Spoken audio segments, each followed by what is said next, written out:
Hey everybody, welcome back to the channel. The video you're about to watch is over 2 years old. This thing has been sitting on my phone, edited yet unused, for over 2 years. The reason for that is that it represented another failed camping trip. And it was one of those things that every once in a while I would just scroll past it on my phone and out of frustration just scroll right past it. But I also couldn't bring myself to just delete it because it was a lot of footage. And I wondered if someday I might find some way to use it.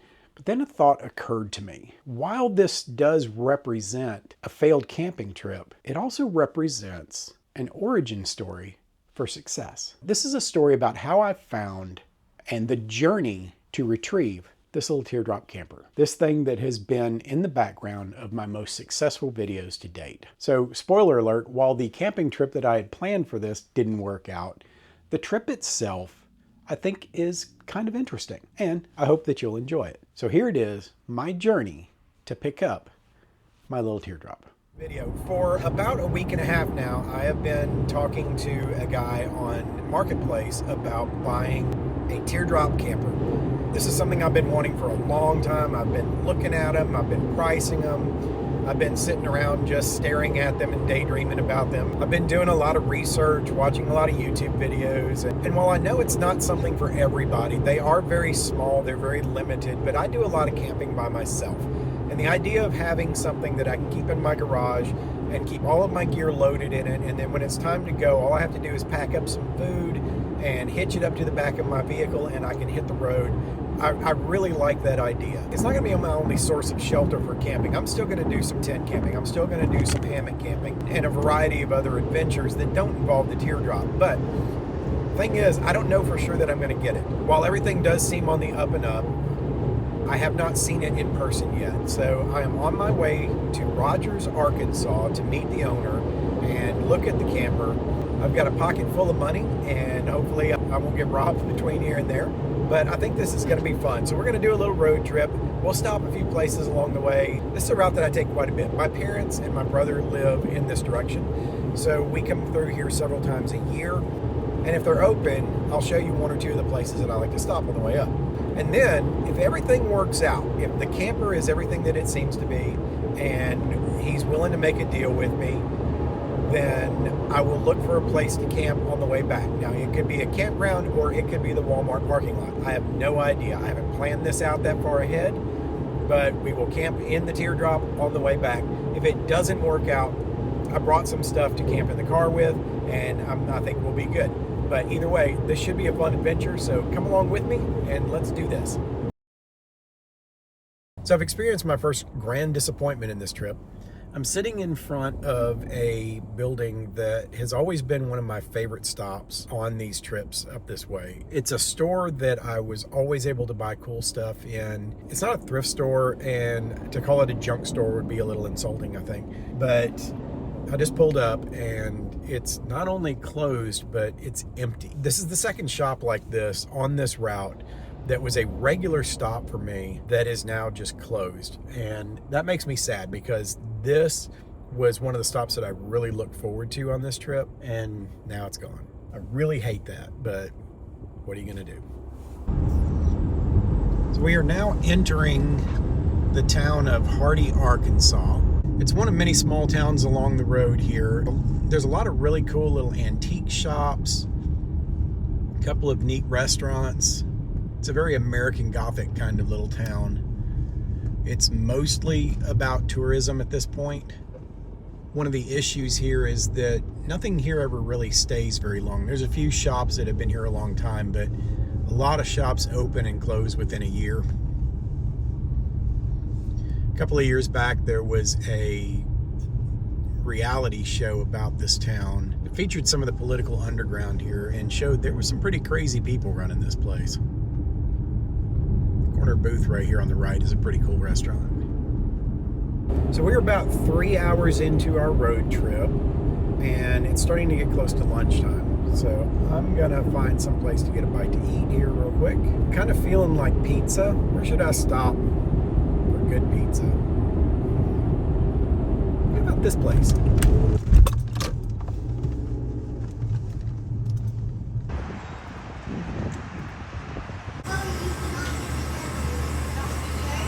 So it may seem a little crazy that I'm choosing to go to a gas station for pizza, but this was something my brother introduced me to. He told me that I don't have a Casey's where I live, so I knew nothing about this, but my brother told me that where he lives, it's a rather popular place, and he said that people don't go to Pizza Hut, they don't go to Domino's, they go to Casey's when they want pizza. And I just kind of looked at him like he had 14 heads. Why would anybody choose to go to a gas station to get pizza? Not that I'm a huge fan of places like Pizza Hut, but I went and tried it, and it's actually really, really good pizza. He was not lying. Casey's Pizza reminds me a lot of places I went to as a kid, places like Pizza Inn and Shakey's. Y'all remember Shakey's? That was some good pizza. Their pizza is a throwback to that kind of flavor. Back before all the new improved pizza flavors that basically involve taking a cooked pizza and using an aerosol spray to spray flavor on it. But anytime I'm traveling through this area, if I come through during lunchtime, I'll stop and grab some Casey's Pizza. It's good food for the road, and since it's something I don't get very often, it makes it even better. Cheers.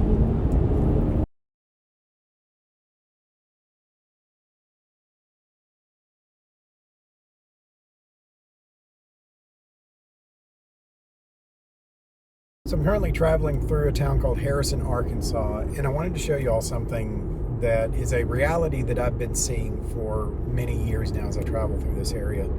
Y'all check this out. Yeah, that is exactly what you think it is. Harrison, Arkansas is the home to, honestly, it's an offshoot of the Klan, and they operate what's called White Pride Radio. And it's exactly what it sounds like. Now, they try to market it as a very soft approach, that it's a organization that represents the interest of white people. It is 100% a racist organization that operates alongside the Klan. Now, you see something like this on the side of the road, and you ask yourself, well, why doesn't somebody just take it down? Well, here's the thing. Now, don't let this color your opinion of the people in Harrison, Arkansas. Not everybody is like this. A lot of times, the billboards that get put up for this organization, somebody will come along and they will buy the billboard next to it and put up something that is completely the opposite of what they put up. So there is an active battle locally with people in this community against these folks. And you may ask yourself, well, why don't they just take that billboard down? The fact is that they have a right to put something like that up just as much as anybody else does. And while I'm pretty sure that somebody doesn't walk into the billboard shop and say, hey, I'm with White Pride Radio, we want to put up a billboard, it's probably done through fronts where I have to imagine that somebody goes in there and claims to be with some other company, and then that they're going to pay somebody to put the billboard up for them. So the rental of the billboard is probably not something that anybody really has much control over, because they don't realize what's fixing to go up on that billboard. But the fact is that once they've paid for it, they can put up there whatever they want, as long as it's not profane. We live in a time when people are constantly silencing people who say things that are counter to what they want to hear and what they want to see. And the fact is, that's really not the best approach for this. I will fight tooth and nail for those people's right to say whatever they want on any platform they want to say it on. And there's a reason for that. It's not that I support what they're doing. I absolutely do not. I think those people are garbage. But the thing is, when we deplatform people like that, when we take away their voice, we send them underground. We put them in a position of having to hide. Whereas if they stick their heads up and they shout their message to the hills, we know who they are and we know where they are. We can keep an eye on them. People like that become dangerous when they're not allowed to vent and to voice their opinion. They're like sharks. As long as you can see that fin breaching the surface, you know where he is. So once that fin disappears below the surface, that it becomes really dangerous.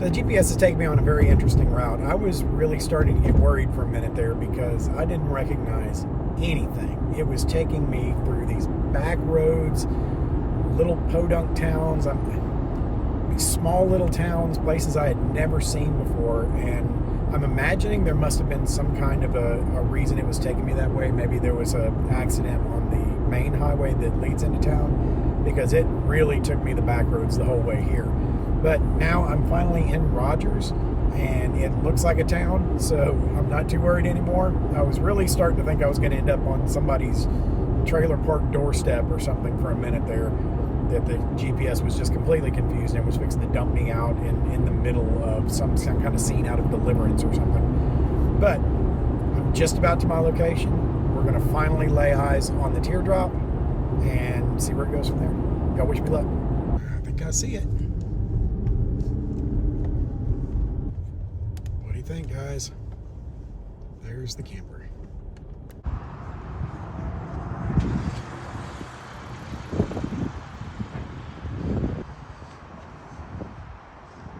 I am finally the proud owner of a teardrop camper. I have been wanting one for so long that it just felt like I was never going to be able to get it.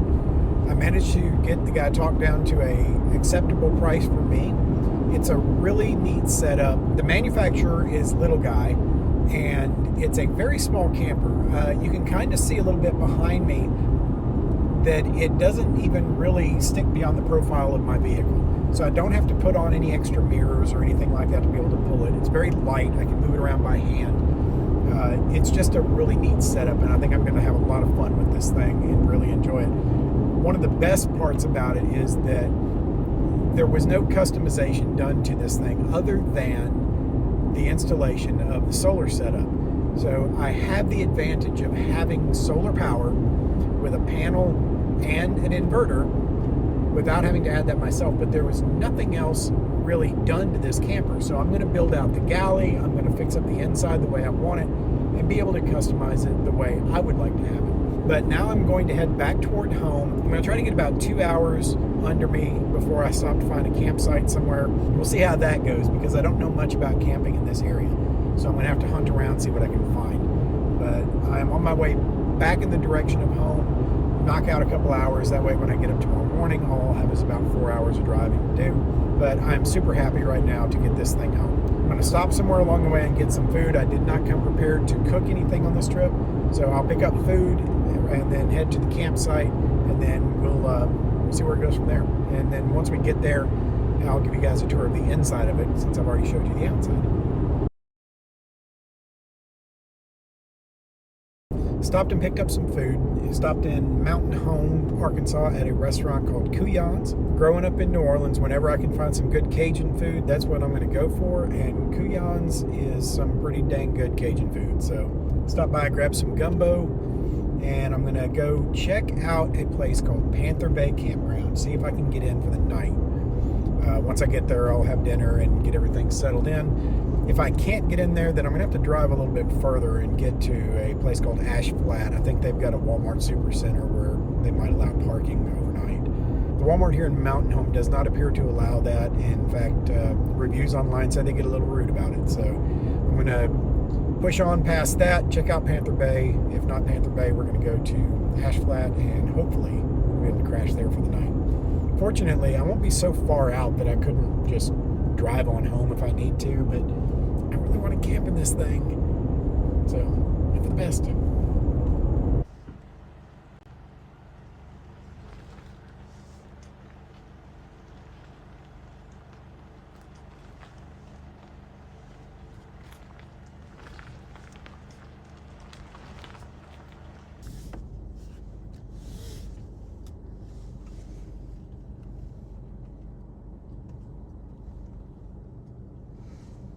Well, that was a fun situation to get out of. Got back here to Panther Bay, and the park's closed.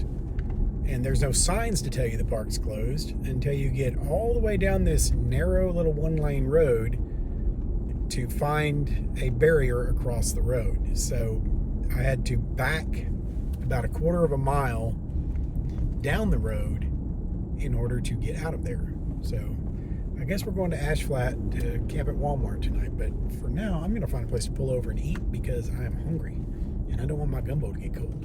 All right, so I found a little spot to pull over, get some food in me. So I wasn't sure how much further I was going to be able to go without eating, but this gumbo looks amazing. It'll be hard for y'all to see it because there's not very good light in here, but there you go. Oh, that's good stuff. If you're a fan of Cajun food and you're ever in Mountain Home, Arkansas, give Cuyans a try. It's good stuff. But I'm going to finish eating, get back on the road. Got about probably 40 miles or so to get to Ash Flat, and hopefully be able to boondock at Walmart.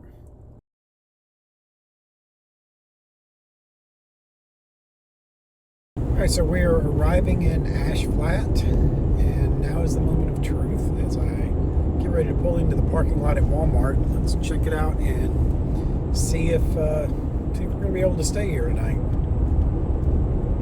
Really hope we can. I mean, I can make it home, and I can make it home safely, but I'd much rather kick back in the new camper. We got the iPad with a couple of Netflix movies downloaded onto it.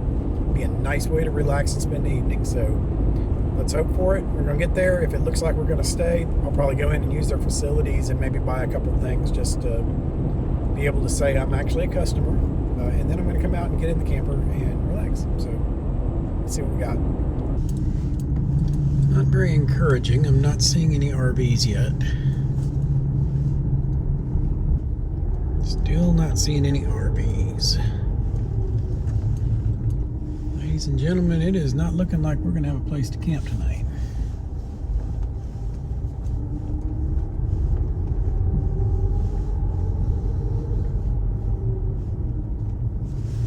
That is indeed frustrating. I've not seen a single RV in this parking lot. Haven't seen any signs saying you can't camp overnight, but usually there's going to be a handful of people actually camped out here. I'm not seeing that. Not a good sign. Well, that is disappointing. I figured of all the places in the United States that Arkansas would be pretty wide open, given that that's where Walmart was founded. But I'm not going to take a chance with it. Since I don't see anybody else camping here, I'm not going to stay here. So I will continue to head towards home. If I can find another one to check out, I will. Otherwise, I'm going to just drive home. Really wanted to camp out tonight. I'm going to give this one more shot before giving up and just going on home. There's another Walmart Superstore coming up here in just a couple of miles, so we're going to pull in and check it out. See if we do any better than the last one. All right, we're going to try this again.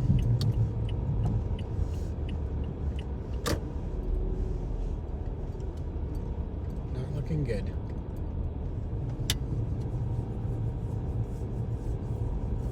A single RV.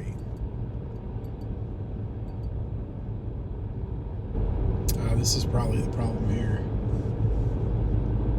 Usually when there's other businesses in the same lot, that indicates that Walmart may not actually own the lot. And the people that own the lot may have different rules. Well, this has been a pretty big letdown. I really had hoped for the opportunity to break the camper in.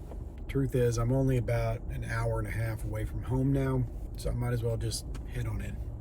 Sorry to disappoint. I know you guys tune in a lot of times for the camping aspect of this, and there was none. I did have a fun trip. It was tiring. I still got a little bit of it ahead of me, but I guess I'll be sleeping in my own bed tonight.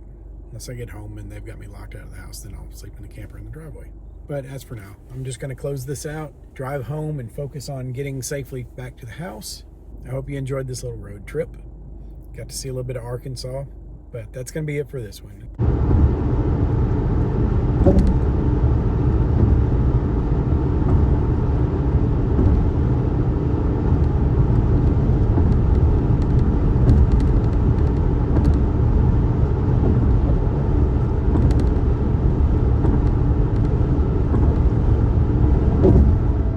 And the rest is history. This thing has been with me on a few great road trips, as well as the background for almost all of my videos these days. I hope you enjoyed that little trip down memory lane, and I hope that my decision to dig this thing off my phone and put it out here for you to watch was something that you guys can appreciate. But that's it for this video. And until the next one, prepare for the world that you live in, not the one you wish existed.